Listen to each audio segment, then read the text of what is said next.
Hello दोस्तों, स्वागत है आपका हमारे चैनल पर, जहां पर आपको मिलती है प्रतिदिन 90 शब्द प्रति मिनट की गति से हिंदी डिक्टेशन। दोस्तों, आप हमारे चैनल को लाइक करें, सब्सक्राइब करें और शेयर करें ताकि ज़्यादा से ज़्यादा आपकी तरह और लोगों को भी जो स्किल टेस्ट की तैयारी कर रहे हैं उनको फ़ायदा मिल सके।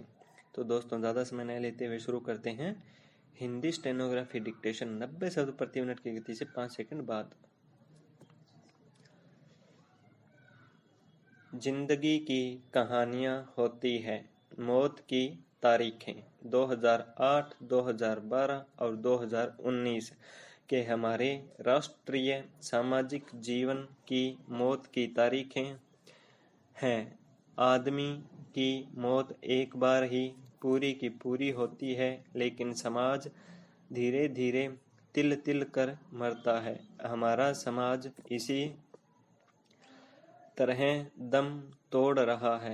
इन सालों में कौन मरा, कैसे मरा और किसने मारा जैसी कहानी पूछने और जानने का कोई प्रयोजन नहीं है। जानने और समझने की जरूरत है तो सिर्फ यह है कि एक समाज के रूप में और एक आधुनिक राष्ट्र के रूप में हमने सामूहिक मौत की तरफ एक और कदम बढ़ाया है। हमें यह भी देख लेना चाहिए कि मौत की तरफ जाने की इस सामूहिक यात्रा में बैंड बाजा लेकर कौन कौन शामिल है।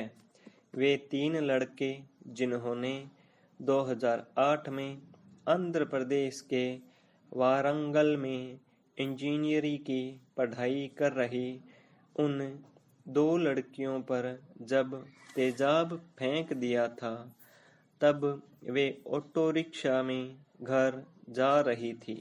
इस यात्रा में शामिल नहीं है।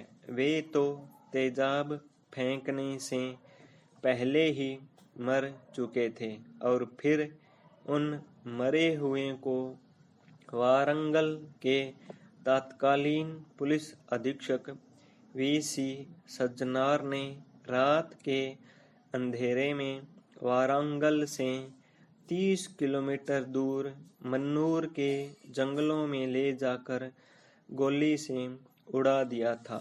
मौत की इस सामूहिक यात्रा में वे सब भी शामिल नहीं हैं जिन्होंने 2012 में देश की राजधानी दिल्ली में चलती बस में निर्भया का पशुवत बलात्कार किया था और फिर उसे मरने के लिए सड़क पर फेंक दिया था।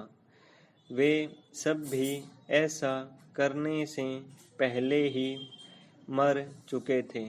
फिर जो काया बची थी उनकी उसने कभी आत्महत्या की, कभी दया याचना की, लेकिन उस दिन में आज तक फांसी के इंतजार में रोज रोज मर रही है।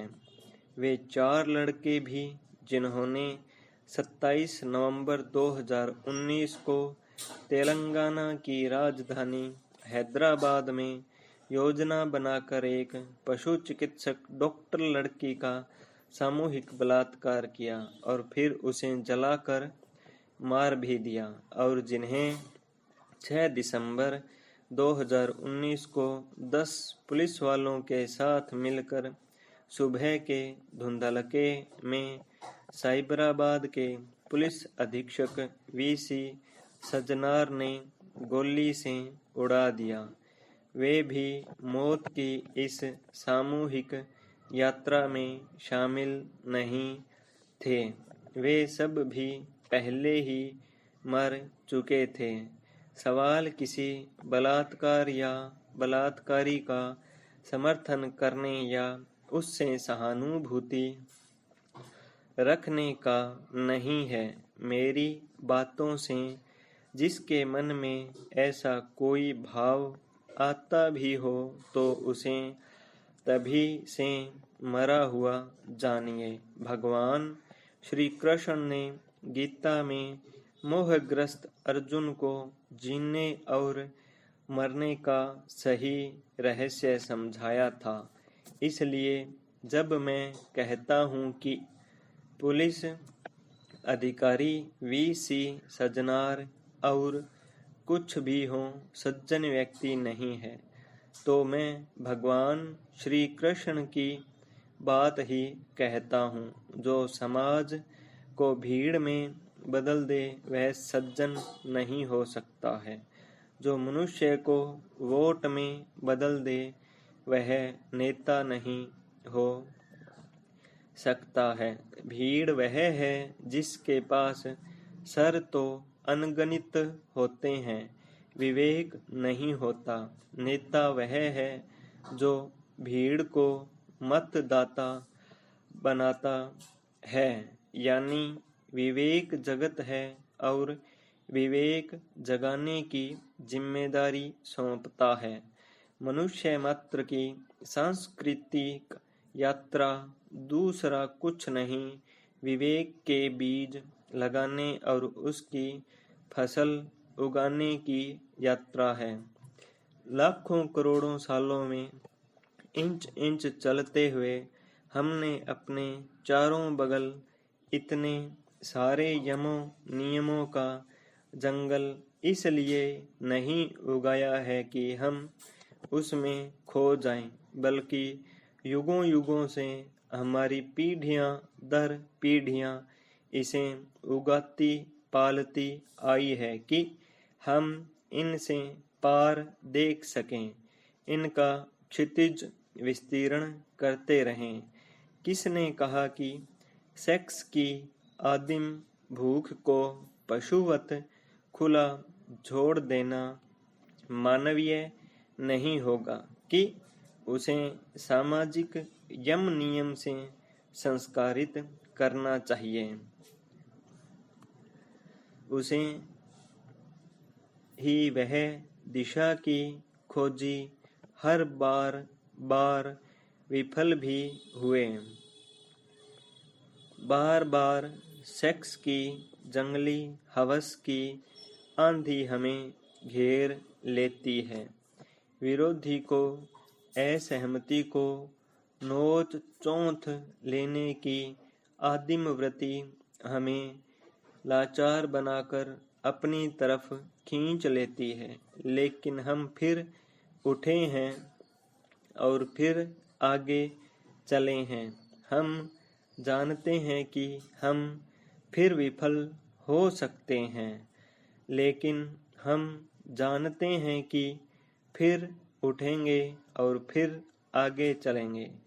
हमने ईसा भी देखा है और सलीब भी, बुद्ध भी देखा है और युद्ध भी। हमने हिटलर भी देखा है और गांधी भी, लेकिन हमने सामूहिक विवेक से सलीब नहीं ईसा चुना है, युद्ध नहीं बुद्ध चाहा है, हिटलर नहीं गांधी के सामने सर झुकाया है। भगवान श्री कृष्ण अर्जुन से कहते तो इतना ही है न कि यह कोशिश जिसने बंद की उसे मारा जानो। हम कहते हैं कि जिस समाज ने ऐसी सामूहिक कोशिश छोड़ दी उसे मरा जानो। वह भीड़ है, समाज नहीं। इसलिए वीसी सज्जनार सज्जन नहीं है। ये जो तथाकथित संत साधक कलाकार कवि खिलाड़ी अधिकारी आज तालियां बजा रहे हैं, मुझे उनमें और निर्भया के हत्यारों में कोई फर्क नहीं दिखाई दे रहा है। इनमें से हर कोई समाज गढ़ने में नहीं, समाज को विकृत बनाने में लगा है। समाज जब भीड़ बन जाता है तब सबसे विकृत दिखाई देता है।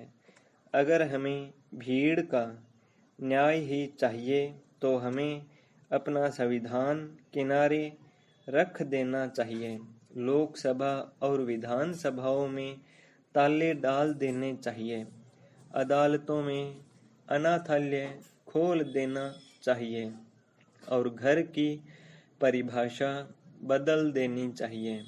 हर राजनीतिक दल शपथ लेता है कि अब से वह किसी भी ऐसे आदमी को अपना विधायक व सांसद व सदस्य भी नहीं बनाएगा जिस पर बलात्कार का कोई आरोप भी लगा हो।